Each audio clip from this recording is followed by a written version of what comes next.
అన్నమయ్య జిల్లా చిన్నమండెంలో ఉదయాన్నే ప్రజా దర్బార్ కార్యక్రమంలో ప్రజలతో మమేకమై వారి సమస్యలను అడిగి తెలుసుకున్న రాష్ట్ర రవాణా మంత్రి మండిపల్లి రాంప్రసాద్ రెడ్డి వెనువెంటనే ఆర్ఓ వాటర్ ప్లాంట్ను ప్రారంభించిన ఆయన ప్రజలకు మంచినీటిని అందించాలనే ఉద్దేశంతో దీన్ని ప్రారంభించామని తెలియజేశారు.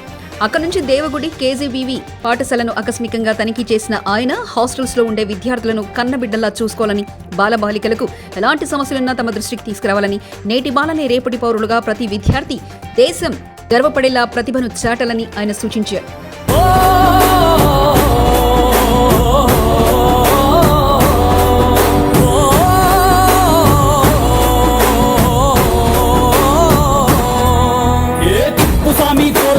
తిప్పుసామి ఊరి కోసం నమ్ముకున్న వారి కోసం అగ్గిమంటే నీ ఆవేశం నిన్ను తాకే దమ్మున్నోడు లేనే లేడయ్యా. ఆమల్ తాడు కట్టిన ముగ్గోడు ఇంకా పుట్నే లేదయ్యా. మళ్ళీ నిన్ను చూసుకుంటా నిమ్మళ్ళంగా ఉందయ్యా. నీదే పేరు రాసి రక్ష రేకు కట్టుకుందయ్యా. 3 పొద్దుల్లోన నిన్ను తలిచి మొక్కుతాందయ్యా.